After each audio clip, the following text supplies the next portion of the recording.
gave Le Guin the power to put Curem Carmeruk's isolate tower into the mind's eye of that same 10-year-old.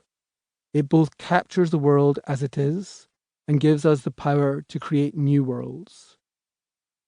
In this book, I explain how syntax gives language its infinitely creative power. The book is a dip into the sea of the syntax of human language. It's no more than a skimming of the foam in a single wave, but I hope it gives an idea of how important understanding syntax is to the broader project of understanding human language. David Adger, London, October 2018. Chapter 1. Creating Language. I want to begin this book by asking you to make up a sentence. It should be more than a few words long. Make one up that, say, spans at least one line on a page. Now go to your favorite search engine and put in the sentence you've made up, in inverted commas, so that the search engine looks for an exact match. Now hit return. Question. Does your sentence exist anywhere else on the internet? I've tried this many times, and each time the answer is no. I'm guessing that was your experience too. This isn't just a side effect of using the internet either. The British National Corpus is an online collection of texts, some from newspapers, some that have been transcribed from real conversations between people speaking English. There are over 100 million words in this collection. I took the following sentence from that corpus at random and searched for it again to see if it appeared elsewhere in the millions of sentences in the corpus.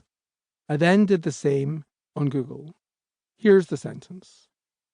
It's amazing how many people leave out one or more of those essential details. There are no other examples. It seems crazy, but sentences almost never reoccur. Think about your sense of familiarity with the sentences you hear or say. None of the sentences I've said so far feel new or strange. You aren't surprised when you hear them. You just accept them and get on with it. This is, if you think about it, quite remarkable.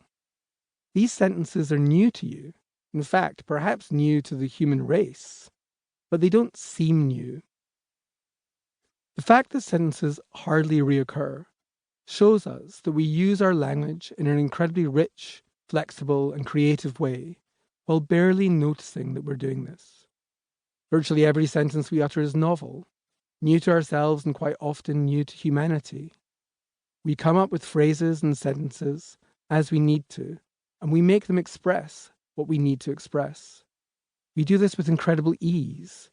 We don't think about it, we just do it. We create language throughout our lives and respond creatively to the language of others. How can we do this? How can humans, who are finite creatures with finite experiences, use language over such an apparently limitless range? This book is an answer to that question. It's an explanation of what it is about human language that allows us to create sentences as we need them and understand sentences we've never heard before. The answer has 3 parts. The first is that human languages are organized in a special way. This organization is unique, as far as we know, to humans. Sentences look as though they consist of words in a sequence, but that is not how the human mind understands them. We sense, instead, a structure in every sentence of every language. We cannot consciously perceive this structure, but it contours and limits everything we say and much of what we think. Our sense of linguistic structure, like our other senses, channels particular aspects of our linguistic experience into our minds. The second part of the answer is that linguistic structure builds meaning in a hierarchical way. Words cluster together, and these clusters have special properties. A simple sentence, like Lily bit Anson,